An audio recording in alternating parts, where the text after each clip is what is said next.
বিসমিল্লাহির রহমানির রহিম আলহামদুলিল্লাহি রাব্বিল আলামিন আসসালামু আলাইকুম ওয়া রাহমাতুল্লাহি ডিয়ার ভিউয়ার্স। রহমতের 10 দিন আমরা কাছ থেকে গেছে কি বরকত এবং মাগফিরাত। তো আমরা সবসময় দোয়া কইরা থাকি ইয়া রব্বুল আলামিন রহমত বরকত এবং মাগফিরাত দিয়ে আমরা মালামাল কইরা দেব। মালামাল আসলে আপনি হইছেন এই রহমত যে 10 দিন গেছে কি আপনি কিটা মালামাল ওইরানি আপনি অনুভব করানি, কারণ প্রত্যেকটা জিনিসের তো একটা সাইন থাকে।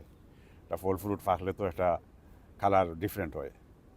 তো আপনি যে মাল আপনার কাছে ইয়া ঢুকিয়ার এটার তো একটা সাইন থাকা উচিত।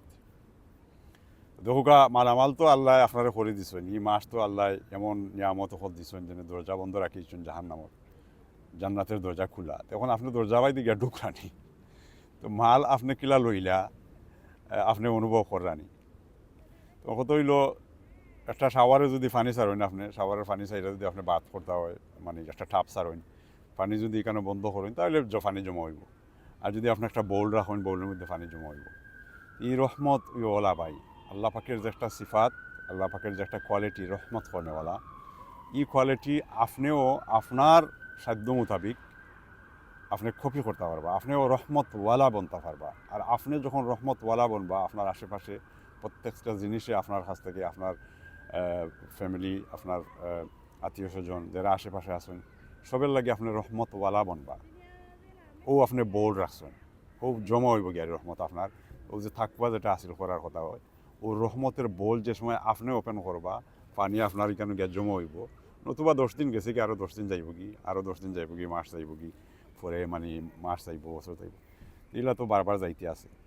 এই যে রোজা মাস আয়, এটা শুধু এবাদতের মাস নাই, এটা হওয়া হয়েছে রিফরমেশন। এটা আপনারে মানে বিল্ড করার লাগে, আপনার রিফর্ম করার লাগে, আপনার অরিজিনাল ফর্মও আনার লাগে। যেহেতু হওয়া যায় জানে রোজা মাসও বাদে গিয়ারি এখন মানুষ বাচ্চা জেলা জন্ম হয়, বলা এখন মানুষ নিষ্পাপ হয়ে যায়। তো আসলে আমরা যদি বোল্ড রাখি না আর রাখাটা কিলা, তো যদি জানিও না, তাহলে তো মনে করবো যেন ঠিক আছে 1 মাস কাটাইছি। তো আপনার কাছে সাইন থাকতে হইব, আপনার কাছে সাইন থাকবো আপনার রহমতওয়ালা বঞ্চন নি। যদি বনতে পারেন না তাহলে আপনি বোল্ড রাখছেন না, আপনার হার্ট আপনার এই রহমতে কন্টেইন করছে না, আপনি এই অ্যাটিটিউড রাখছেন না, আপনার চরিত্র বদলাইছেন না, মানুষের প্রতি আপনার যে আচরণ এটা আপনি চেঞ্জ করছেন না। অথচ দোয়াটা খালি আপনার এমটি একটা শব্দ হইব, আর কিছু জমা হইতো না আপনার কাছে, আপনি রিফর্ম করছেন না আপনার সেলফে। তো আসলে আমরা ওটা চেষ্টা করতাম, ওটা জানতাম, জানলে ওরা অহব্যের সাথে বইতাম, শুধু এমটি দোয়া করতাম না। ভালো থাকবো, আল্লাহ হাফিজ।